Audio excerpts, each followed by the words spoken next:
صحیح ہے. وہ آرام سے عزت احترام کے ساتھ سامنے کہہ دی جائے کہ یہ چیز ٹھیک نہیں ہے. دوسری بات یہ کہ جو کام حاکم اچھے کر رہا ہو اس میں اس کو اپریشیٹ بھی کیا جائے. یہ نہ ہو کہ تنقید ہی چلتی رہے. بھائی کوئی اچھا کام ہے تو اس میں بتایا جائے کہ ہم اس میں آپ کے ساتھ ہیں اور ہمیں اچھا لگا, یہ آپ نے بہت اچھا کیا. تو یہ تمہیدی بات انہوں نے شروع کی. پھر بتایا کہ صحیح بخاری سے پتہ چلتا ہے کہ 9 حق ہیں عوام پر حاکم کے. جیسے حاکم پر عوام کے حقوق ہیں تو عوام پر بھی 9 حقوق ہیں حاکم کے. تو دونوں طرف ہمیں دیکھنے کی ضرورت ہے, یک طرفہ نہیں ہے. یعنی میں شاید اس کو اپنے الفاظ میں ہی ڈیفائن کروں کہ ہوتا یہ ہے کہ حکومت یہ دیکھ رہی ہوتی ہے کہ عوام جو ہے نا وہ ساری ذمہ داریاں پوری کرے, جو ہماری اطاعت کرے, ہماری فرمانبرداری کرے.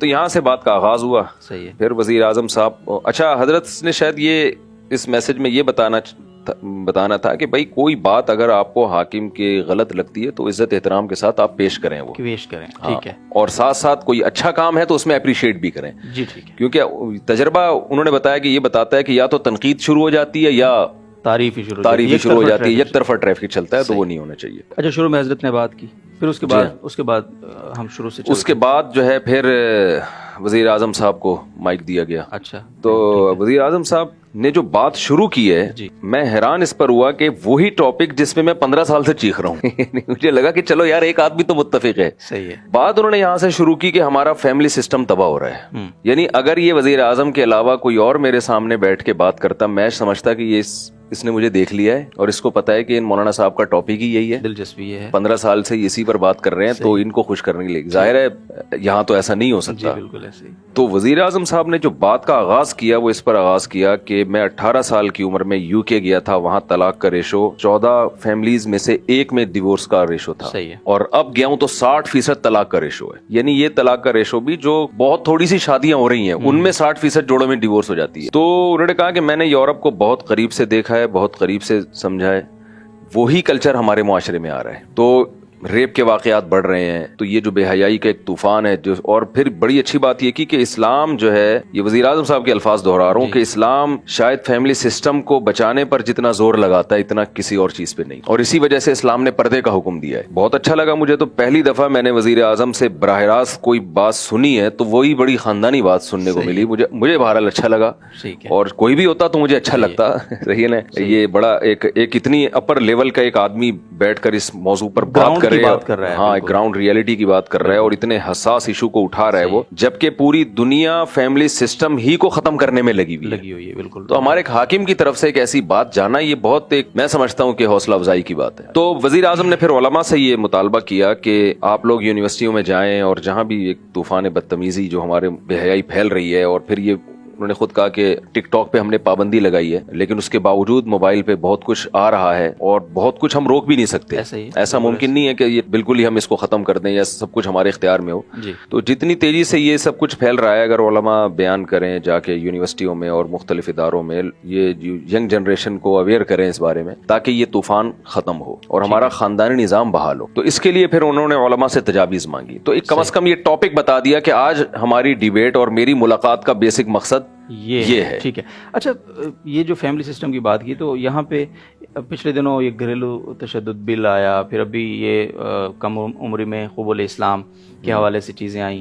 تو اس حوالے سے علماء نے وزیر اعظم صاحب سے کوئی بات کی, کوئی مطالبہ رکھا, کوئی مذمت کی یا کیا؟ بھرپور طریقے سے کی. تو یہ بات حضرت استاد صاحب پہلے وزیر اعظم سے ملاقات میں کر چکے ہیں, لیکن اس مجلس میں بھی اس بات کو علماء نے الحمدللہ دوبارہ اٹھایا اور بہت وزیر اعظم صاحب سے یہ کہا گیا کہ یہ دونوں بل, جو ایک گھریلو تشدد کا بل اور 18 سال سے کم عمر اسلام کا, اور اس میں حضرت مفتی عبدالرحیم صاحب نے بھی دلیل دی کہ حضرت علی رضی اللہ تعالیٰ عنہ کے اسلام کو آپ کیا کہیں گے, یعنی کیا معاذ اللہ وہ غلط تھا, یعنی دنیا کو ہم کیا منہ دکھائیں گے. تو اور بھی علماء تھے جن کا نام میں اصل میں 2-4 علماء کے علاوہ کسی کے نام, میری نالائقی ہے کہ میں جانتا نہیں تھا, ورنہ میں سب کے نام لے کے بتاتا کہ کس نے کیا کہا. تو اس پہ وزیر اعظم نے کہا کہ یہ ناممکن ہے کہ یہ بل پاس ہو جائے. پھر سوال یہ کیا گیا کہ پھر یہ پیش کیسے ہو گیا, پیش کیسے ہو جاتا ہے ہر کچھ, یعنی پیش کیسے ہوئی, تو سوال یہ نشان ہے نا. تو وزیر اعظم نے کہا کہ یہاں جو ہے نا ملک میں بہت ساری سازشی عناصر ہیں, نام بھی لیے انہوں نے, لیکن میرا خیال ہے لینا یہاں مناسب نہیں ہے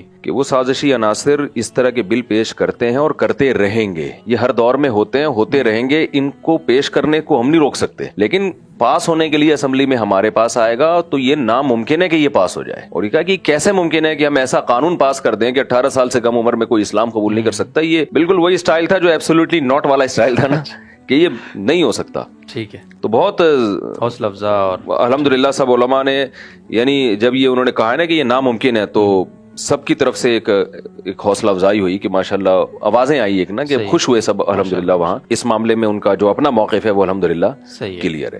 تو علماء سے تجاویز جب انہوں نے مانگی تو کیا کامن تجاویز کیا دی علماء کرام نے؟ دیکھیں, میں تو خود کچھ تجویزیں پیش کرنا چاہ رہا تھا, مجھے تو پہلی دفعہ موقع ملا تھا, ابھی تک تو بیانات ہی چل رہے تھے ہمارے ان تجاویز میں, 2-3 گھنٹے کی تجاویز ہی چل رہی ہوتی ہیں عوام کے سامنے, تو مجھے بڑا اچھا موقع ملا تھا. لیکن ظاہر ہے سینئر علماء تھے مجھ سے پہلے, میں تو فرسٹ ٹائم بیٹھا ہوں, ان علماء کی طرف سے بھی بڑی اچھی تجویزیں آئیں. حضرت مفتی تقی عثمانی صاحب کے بیٹے تھے مولانا عمران عثمانی, انہوں نے بڑی اچھی تجویز دی. انہوں نے کہا کہ جب آپ نوجوانوں کو اگر کوئی مثبت ایکٹیویٹیز نہیں دیں گے تو وہ پھر نیگیٹو ایکٹیویٹیز کی طرف جائیں گے, موبائل فون, وہ پب جی کھیلیں گے, وہ یہ کریں گے, وہ ٹک ٹاک میں مشغول ہوں گے. تو آپ ان کو بزنس کی طرف لے کر آئیں امیزون کے ذریعے اور جو انٹرنیٹ کے ذریعے پوری دنیا میں. تو یہ نوجوان اگر اس پہ بیٹھیں گے, بزنس کو گرو کریں گے.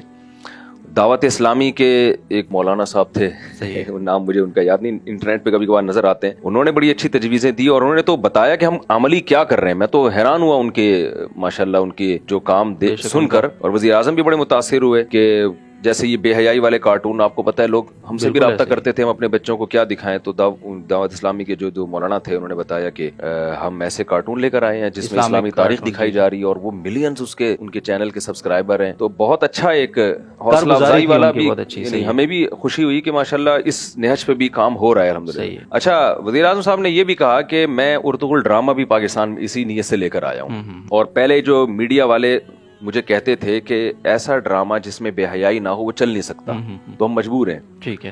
کہتے میں اردغل ڈرامہ جب لایا ہوں یہاں پہ, اور یہ کتنا پھیلا ہے, اس کو پوری دنیا میں آپ دیکھیں نا, اس کے کتنا زیادہ واچنگ ٹائم کتنا ہے نیٹ پر.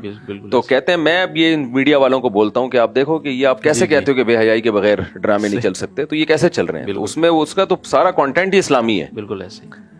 تو یہ ایک بڑی اچھی بات میرے سامنے آئی کہ چلو یہ خوشی ہوئی کہ وزیر اعظم صاحب لے کر آئے ہیں ڈرامہ. جی بالکل, وہ تو انہوں نے آن کیم کہہ چکے ہیں. اور وزیر اعظم صاحب کا یہی کہنا تھا کہ اگر ہم آلٹرنیٹ متبادل جب تک نہیں لائیں گے تو اس پہ ہم پابندیاں نہیں لگا سکتے. اچھا, اگر آپ کو موقع ملتا, یعنی وقت ہوتا, اور وزیر اعظم صاحب کو آپ سے کوئی تجاویز وہاں پہ مانگی جاتی, آپ کو مائک حوالے ہوتا, کیا کہتے آپ؟ میرے ذہن میں 4 پوائنٹ تھے جو میں نوٹ کر کے بیٹھا ہوا تھا کہ جیسے ہی میرا نمبر آ گیا اگر, تو میں 4 باتیں 1 2 3 4 کر کے جلدی بیان کر دوں گا. نمبر 1, یہ کہا گیا کہ 60% یورپ میں طلاق کا ریشو ہے, جو شادیاں ہو رہی ہیں, فیملی سسٹم تباہ ہو رہا ہے. تو میں ایک بات کبھی موقع ملا زندگی میں تو یہ رکھوں گا, یہ ویڈیو ہمارے توسط سے بھی آپ اس ویڈیو, ٹھیک ہے, یہ جو ہمارے ہاں شادیاں ہو چکی ہیں ان کو تو بچائیں نا. بالکل. عدالتی خلا جس طرح سے آج چل رہا ہے یہ کسی مکتبہ فکر کے نزدیک ٹھیک نہیں ہے. نہ اہل حدیث کے یہاں, نہ حنفیہ, نہ مالکیہ, نہ شافعیہ, نہ حنابلہ, نہ شیعہ, نہ بریلوی, کوئی مکتبہ فکر اس کو نہیں مانتا. آپ کسی بھی ادارے سے فتویٰ لے لیں. ٹھیک ہے. عورت عدالت میں گئی, بہر صورت عدالت نے اس کو خلا کی ڈگری دینی ہے. ڈیورس کا حق شریعت نے مرد کو دیا ہے.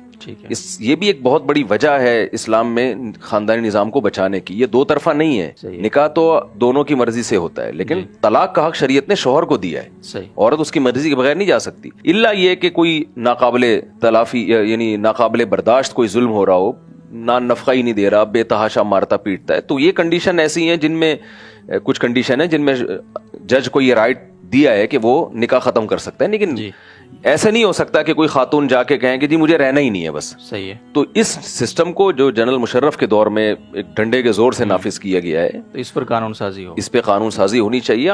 کیونکہ میں تو لوگوں کے گھریلو مسائل نمٹاتا ہوں نا, صبح شام ہمارے پاس فیملی آ رہی ہیں, مرد آ رہا ہے, یار مجھ میں کوئی خرابی نہیں تھی, میری بیوی کا کہیں کسی سے غلط تعلق ہو گیا, دوستی ہو گئی, اور وہ عدالت سے خلا لے گئے, وہ چلی گئی, اور پھر بچہ بھی لے کے چلی جاتی ہیں. تو بچے تو دونوں کے ہیں نا, جیسے ماں کے ہیں ایسے باپ کے بھی ہیں. تو یہ کیا بات ہے کہ عدالت ماں ہی کو وہ کر رہی ہے اور شوہر کا کوئی خیال ہی نہیں ہے. خودکشی کی خبریں ہم نے سنی ہیں, اور ڈپریشن کے مریض ہوئے ہیں لڑکوں کے باپ جو مجھے فون کر کے بتا رہے ہیں کہ پاگل ہو گئے, ڈپریشن کی گولیاں کھا رہے ہیں, کیونکہ ایسے کیسز آ رہے ہیں کہ بھائی بیوی کا کسی مرد سے ناجائز چکر چلا, شوہر سے ڈیورس لی, اور بچے بھی اسی کے, بیٹی بھی سوتیلی بیٹیاں بھی سوتیلے باپ پال رہے ہیں. تو باپ پہ کیا گزرے گی؟ تو یہ بھی چیز ہمارے خاندانی نظام کو تباہ کر رہی ہے. اس کا نقصان یہ ہو رہا ہے کہ مرد نکاح کرنا بھی چھوڑ رہے ہیں, اور جو ہو چکی ہیں نکاح وہ ہو چکے ہیں وہ بھی. تو پہلا تو ایک اتنی تفصیل سے تو میں نے بتا دیا آپ کو, لیکن وہاں میں بہت مختصر بتاتا اس کو. نمبر 2, نکاح جو یہ ہمارے معاشرے میں نکاح کو پروموٹ کیا جائے, نکاح کو آسان بنایا جائے. صحیح ہے. اس پہ گورنمنٹ جو ہے ترغیبی مہم چلائے بھائی. یہ جو ہمارے یونیورسٹیوں میں اور میڈیا پہ جو ایک ذہن بنایا جا رہا ہے کہ یہ کوئی دقیانوسی والا کام ہے, پہلے پڑھائی, اور بھائی یہ پڑھائی اور یہ سب چیزیں نکاح کے ساتھ ہو سکتی ہیں. ٹھیک ہے. خلافت عثمانیہ میں تو نکاح کرنے والوں کی مدد بھی کی جاتی تھی, پیسے دیے جاتے تھے ان کو. تو ہم یہ نہیں کہہ رہے آپ پیسے دیں, لیکن کم از کم لٹریچر کے ذریعے یا میڈیا کے ذریعے اس کو پروموٹ کیا جائے. ٹھیک ہے. تیسری چیز یہ کو ایجوکیشن سسٹم, جیسے وزیر اعظم صاحب کہہ رہے تھے یونیورسٹی میں جائیں آپ بے حیائی کے خلاف بیان کریں, باتیں کریں, تو بھائی لڑکا لڑکی وہاں ساتھ بیٹھے ہوئے, ہم کیا بیان کریں وہاں جا کے, ٹھیک ہے نا. تو ایک ماحول ہی ایسا ہے, بیان تو کرنا چاہیے, کریں گے بھی انشاءاللہ, لیکن یہ سسٹم ختم ہونا چاہیے. اور چوتھی چیز وہی ہے کہ میڈیا کو کنٹرول کیا جائے. مفتی زبیر صاحب نے بڑی اچھی بات کی, انہوں نے کہا کہ ڈرامہ دکھایا جا رہا ہے رضائی بہن سے بچہ پیدا ہو رہا ہے, تو بے شک یہ غلط اس میں بھی دکھایا جائے, نیگیٹو میں دکھایا جائے کہ یہ غلط ہو رہا ہے, لیکن دکھا تو دیا نا آپ نے. تو اس طرح کے ڈراموں پہ پابندی لگائی جائے کہ جو ہمارے کلچر کو تباہ کر رہے ہیں. تو میرے ذہن میں یہ 4 باتیں تھیں کہ یہ میں کروں گا, اور اللہ کرے وزیر اعظم صاحب تک یہ بات پہنچ جائے کسی طریقے سے. بہت شکریہ جی, آپ نے اس پوری ملاقات کا حوال ہمارے ناظرین کے ساتھ شیئر کیا, جزاکم اللہ خیر. ہم سب کچھ کہنا چاہتے ہیں آخر؟ یہی کہنا چاہتا ہوں کہ بھائی جہاں کچھ خرابیاں ہیں حکمرانوں میں ہوتی ہیں, اچھائیاں بھی ہوتی ہیں, تو ہم جو ہر وقت آپ کا کسی بھی سیاسی تنظیم سے تعلق ہو, تو جیسے میرا کوئی پی ٹی آئی سے تعلق نہیں ہے, تو کسی بھی سیاسی تنظیم سے تعلق ہو, تو کوئی بھی جب آپ کا حاکم ہو, وزیر اعظم ہو, صدر ہو, تو میں سمجھتا ہوں کہ اگر علماء اچھے انداز سے ان کو نصیحت کریں, ان کی خامیوں کو بھی عزت اور اچھائی کے ساتھ, ان کی عزت کے ساتھ ان کے سامنے بیان کریں, اس سے میں نہیں کہتا کہ شر 100% ختم ہو جائے گا, شر انشاءاللہ کم ہو جائے گا. تو کوئی بھی حاکم ہو, چاہے وہ عمران خان ہو یا نواز شریف ہو یا حضرت مولانا فضل الرحمان ہو, یا چاہے کوئی فوجی حاکم مسلط ہو کے آ جائے. نبی صلی اللہ علیہ وسلم نے فرمایا اسمعوا واطیعوا ولو سلط علیکم رجل حبشی, کہ تم پر حبشی غلام جس کا سر کشمش کی طرح پچکا ہوا ہو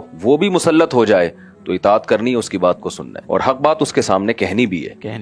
تو سلیقے سے طریقے کے ساتھ, خیر خواہی کے جذبے سے. تو اگر ہماری قوم کا یہ مزاج بن جائے اور نعرے بازی اور گالی گلوچ اور ان چیزوں سے ہم احتراز کریں, تو میرا خیال ہے بہت کچھ خیر کا کام ہو سکتا ہے. تو اتنا بھی ہمیں نا امید نہیں ہونا چاہیے جتنا ہماری قوم نا امید ہوئی ہوئی ہے. ہماری ذمہ داری ہے ہم اپنا کام پورا کریں بغیر کسی لالچ کے.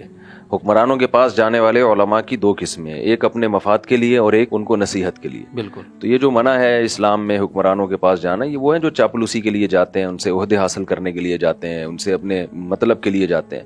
لیکن اگر اصلاح کے لیے جاتے ہیں تو یہ تو اسلاف کی سنت ہے. بالکل. تو وہاں جتنے بھی علماء تھے ماشاءاللہ سب سنجیدہ تھے, جو مجھے لگا ایک اچھا منظر لگا, اور بہت عزت احترام کے ساتھ بات ہو رہی تھی, اور سب لگ رہا تھا کہ اصلاح ہی کے لیے آئے ہوئے ہیں یہاں پہ. بالکل. تو اچھا لگا. تو سنا ہے کسی چائے کے کپ کے بھی روادار نہیں ہیں آپ اس ملاقات.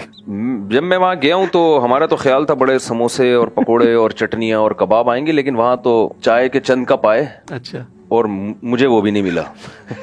حالانکہ میرا وہ چائے کا ٹائم ہے, اور میرا خیال ہے میں 1 سال کے بعد کر بغیر چائے کے رات کو سویا ہوں, چائے پیے بغیر. یعنی رات کو مطلب یہ عصر کے بعد بھی چائے نہیں پی, پھر اتنی وہ ٹریفک کا رش بہت تھا, تو عشاء تک میں گھر پہنچا ہوں تو چائے میں نے کہا پیوں گا تو نیند خراب ہو جائے گی. تو وزیر اعظم صاحب کی جو ملاقات تھی اس میں جو چائے کا جو معمول تھا اس سے بھی گئے ہم, لیکن ہمیں یہ بھی اچھا لگا. صحیح, یہ بھی اچھا لگا. اس لیے کہ چھوڑو یار یہ کیا چائے سموسے, اپنے گھر جا کے کھاؤ, جو بات کرنے آئے ہو تمیز سے بات کرو, پتلی گلی سے نکلو, جو ہمارا اسٹائل ہے.